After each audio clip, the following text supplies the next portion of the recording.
Título 5. Do Processo Administrativo Disciplinar. Capítulo 1. Disposições Gerais. Artigo 143. A autoridade que tiver ciência de irregularidade no serviço público é obrigada a promover a sua apuração imediata, mediante sindicância ou processo administrativo disciplinar, assegurada ao acusado ampla defesa. Parágrafo 1º, revogado. Parágrafo 2º, revogado. Parágrafo 3º, a apuração de que trata o caput, por solicitação da autoridade a que se refere, poderá ser promovida por autoridade de órgão ou entidade diverso daquele em que tenha ocorrido a irregularidade, mediante competência específica para tal finalidade, delegada em caráter permanente ou temporário pelo Presidente da República, pelos presidentes das Casas do Poder Legislativo e dos Tribunais Federais e pelo Procurador-Geral da República, no âmbito do respectivo poder, órgão ou entidade. Preservadas as competências para o julgamento que se seguir à apuração. Artigo 144. As denúncias sobre irregularidades serão objeto de apuração, desde que contenham a identificação e o endereço do denunciante e sejam formuladas por escrito, confirmada a autenticidade. Parágrafo único. Quando o fato narrado não configurar evidente infração disciplinar ou ilícito penal, a denúncia será arquivada, por falta de objeto. Artigo 145. Da sindicância poderá resultar: inciso 1º, arquivamento do processo. Inciso 2º, aplicação de penalidade de advertência ou suspensão de até 30 dias. Inciso 3º, instauração de processo disciplinar. Parágrafo único. O prazo para a conclusão da sindicância não excederá 30 dias, podendo ser prorrogado por igual período, a critério da autoridade superior. Artigo 146. Sempre que o ilícito praticado pelo servidor ensejar a imposição de penalidade de suspensão por mais de 30 dias, de demissão, cassação de aposentadoria ou disponibilidade, ou destituição de cargo em comissão, será obrigatória a instauração de processo disciplinar. Capítulo 2. Do afastamento preventivo. Artigo 147. Como medida cautelar e a fim de que o servidor não venha a influir na apuração da irregularidade, a autoridade instauradora do processo disciplinar poderá determinar o seu afastamento do exercício do cargo, pelo prazo de até 60 dias, sem prejuízo da remuneração. Parágrafo único. O afastamento poderá ser prorrogado por igual prazo, fim do qual cessarão os seus efeitos, ainda que não concluído o processo. Capítulo 3. Do processo disciplinar. Artigo 148. O processo disciplinar é um instrumento destinado a apurar responsabilidade de servidor por infração praticada no exercício de suas atribuições, ou que tenha relação com as atribuições do cargo em que se encontre investido. Artigo 149. O processo disciplinar será conduzido por comissão composta de 3 servidores estáveis designados pela autoridade competente, observado o disposto no parágrafo 3º do artigo 143, que indicará, dentre eles, o seu presidente, que deverá ser ocupante de cargo efetivo superior ou de mesmo nível, ou ter nível de escolaridade igual ou superior ao do indiciado. Parágrafo 1º. A comissão terá como secretário o servidor designado pelo seu presidente, podendo a indicação recair em um de seus membros. Parágrafo 2º. Não poderá participar de comissão de sindicância ou de inquérito, cônjuge, companheiro ou parente do acusado, consanguíneo ou afim, em linha reta ou colateral, até o 3º grau. Artigo 150. A comissão exercerá suas atividades com independência e imparcialidade, assegurado o sigilo necessário à elucidação do fato ou exigido pelo interesse da administração. Parágrafo único. As reuniões e as audiências das comissões terão caráter reservado. Artigo 151. O processo disciplinar se desenvolve nas seguintes fases. Inciso 1º, instauração, com a publicação do ato que constituir a comissão. Inciso 2º, inquérito administrativo, que compreende instrução, defesa e relatório. Inciso 3º, julgamento. Artigo 152. O prazo para a conclusão do processo disciplinar não excederá 60 dias, contados da data de publicação do ato que constituir a comissão, admitida a sua prorrogação por igual prazo, quando as circunstâncias o exigirem. Parágrafo 1º. Sempre que necessário, a comissão dedicará tempo integral aos seus trabalhos, ficando seus membros dispensados do ponto, até a entrega do relatório final. Parágrafo 2º. As reuniões da comissão serão registradas em atas que deverão detalhar as deliberações adotadas. Seção 1. Do inquérito. Artigo 153. O inquérito administrativo obedecerá ao princípio do contraditório, assegurada ao acusado ampla defesa, com a utilização dos meios e recursos admitidos em direito. Artigo 154. Os autos da sindicância integrarão o processo disciplinar, como peça informativa da instrução. Parágrafo único.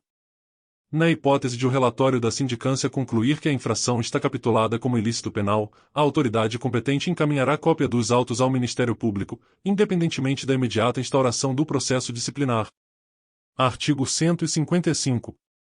Na fase do inquérito, a comissão promoverá a tomada de depoimentos, acariações, investigações e diligências cabíveis, objetivando a coleta de prova, recorrendo, quando necessário, a técnicos e peritos, de modo a permitir a completa elucidação dos fatos. Artigo 156. É assegurado ao servidor o direito de acompanhar o processo pessoalmente ou por intermédio de procurador, arrolar e requerir testemunhas, produzir provas e contraprovas e formular quesitos, quando se tratar de prova pericial.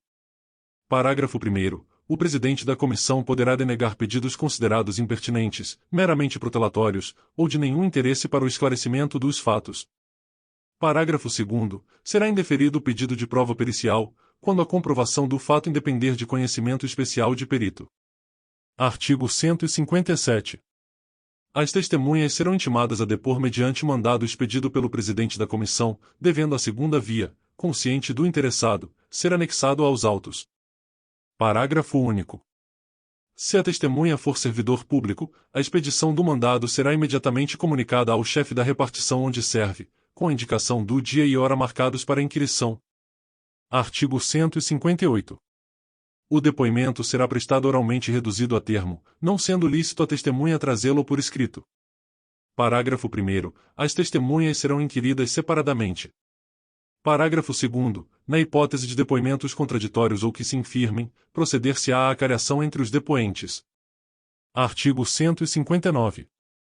Concluída a inquirição das testemunhas, a comissão promoverá o interrogatório do acusado, observados os procedimentos previstos nos artigos 157 e 158.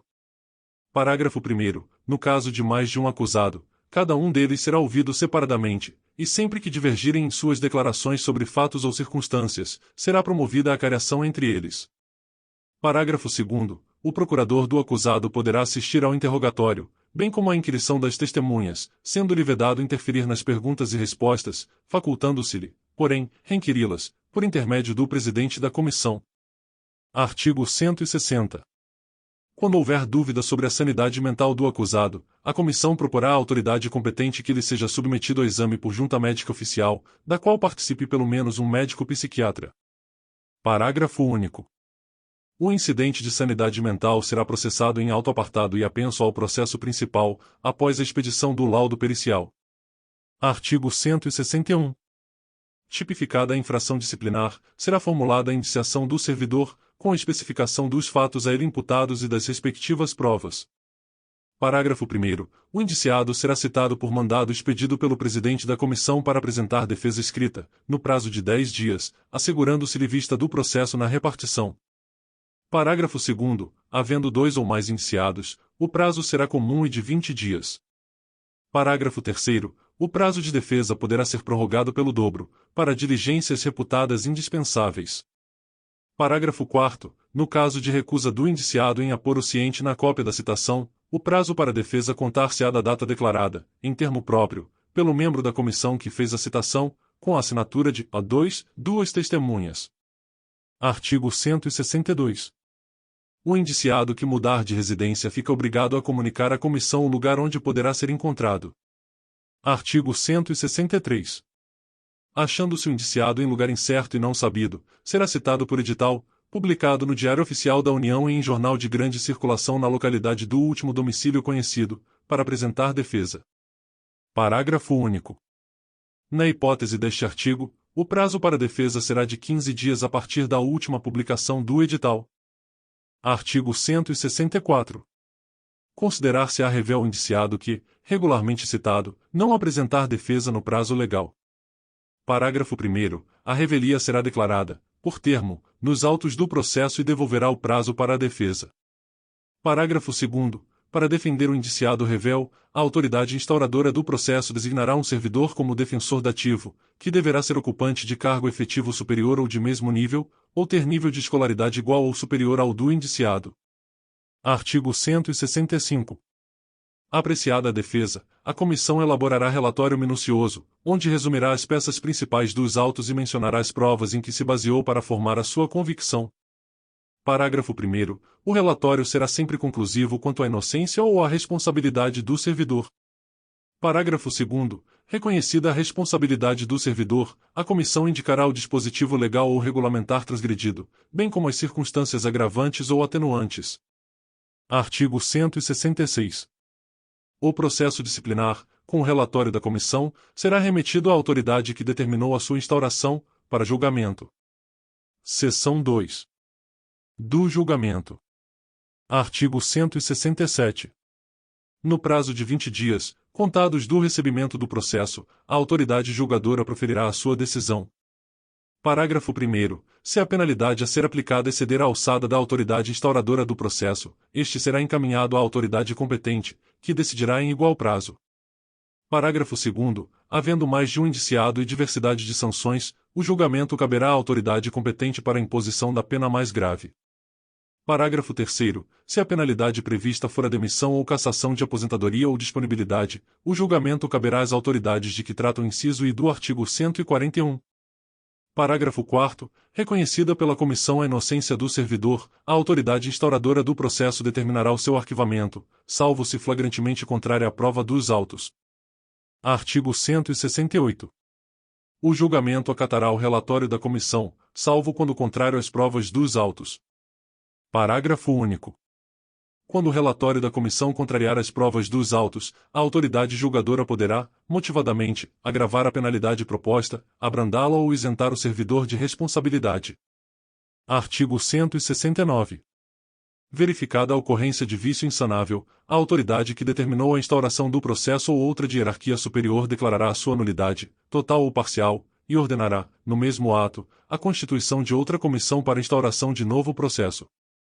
Parágrafo 1º. O julgamento fora do prazo legal não implica nulidade do processo. Parágrafo 2º. A autoridade julgadora que der causa à prescrição de que trata o artigo 142, parágrafo 2º, será responsabilizada na forma do capítulo 4º do título 4º. Artigo 170. Extinta a punibilidade pela prescrição, a autoridade julgadora determinará o registro do fato nos assentamentos individuais do servidor. Artigo 171. Quando a infração estiver capitulada como crime, o processo disciplinar será remetido ao Ministério Público para instauração da ação penal, ficando trasladado na repartição. Artigo 172. O servidor que responder a processo disciplinar só poderá ser exonerado a pedido, ou aposentado voluntariamente, após a conclusão do processo e o cumprimento da penalidade, acaso aplicada. Parágrafo único. Ocorrida a exoneração de que trata o parágrafo único, inciso I do artigo 34, o ato será convertido em demissão, se for o caso. Artigo 173. Serão assegurados transporte e diárias. Inciso 1º, ao servidor convocado para prestar depoimento fora da sede de sua repartição, na condição de testemunha, denunciado ou indiciado. Inciso 2º, aos membros da comissão e ao secretário, quando obrigados a se deslocarem da sede dos trabalhos para a realização de missão essencial ao esclarecimento dos fatos. Seção 3. Da revisão do processo. Artigo 174. O processo disciplinar poderá ser revisto, a qualquer tempo, a pedido ou de ofício, quando se aduzirem fatos novos ou circunstâncias suscetíveis de justificar a inocência do punido ou a inadequação da penalidade aplicada. Parágrafo 1º. Em caso de falecimento, ausência ou desaparecimento do servidor, qualquer pessoa da família poderá requerer a revisão do processo. Parágrafo 2º. No caso de incapacidade mental do servidor, a revisão será requerida pelo respectivo curador. Artigo 175. No processo revisional, o ônus da prova cabe ao requerente. Artigo 176. A simples alegação de injustiça da penalidade não constitui fundamento para revisão, que requer elementos novos, ainda não apreciados no processo originário. Artigo 177. O requerimento de revisão do processo será dirigido ao ministro de Estado ou autoridade equivalente, que, se autorizar a revisão, encaminhará o pedido ao dirigente do órgão ou entidade onde se originou o processo disciplinar. Parágrafo único.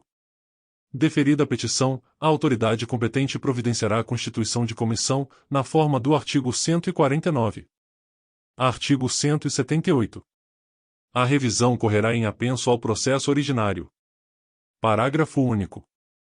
Na petição inicial, o requerente pedirá dia e hora para a produção de provas e inquirição das testemunhas que arrolar. Artigo 179. A comissão revisora terá 60 dias para a conclusão dos trabalhos. Artigo 180. Aplicam-se aos trabalhos da comissão revisora, no que couber, as normas e procedimentos próprios da comissão do processo disciplinar. Artigo 181. O julgamento caberá à autoridade que aplicou a penalidade, nos termos do artigo 141. Parágrafo único. O prazo para julgamento será de 20 dias, contados do recebimento do processo, no curso do qual a autoridade julgadora poderá determinar diligências. Artigo 182. Julgada procedente a revisão, será declarada sem efeito a penalidade aplicada, restabelecendo-se todos os direitos do servidor, exceto em relação à destituição do cargo em comissão, que será convertida em exoneração. Parágrafo único. Da revisão do processo não poderá resultar agravamento de penalidade. Se gostar do conteúdo, dê um like e compartilhe. Ajude nosso canal a crescer. Não esqueça de se inscrever para sempre receber as atualizações das leis. E se não encontrar alguma lei que precise, deixe nos comentários para que possamos providenciar. Um forte abraço e até a próxima.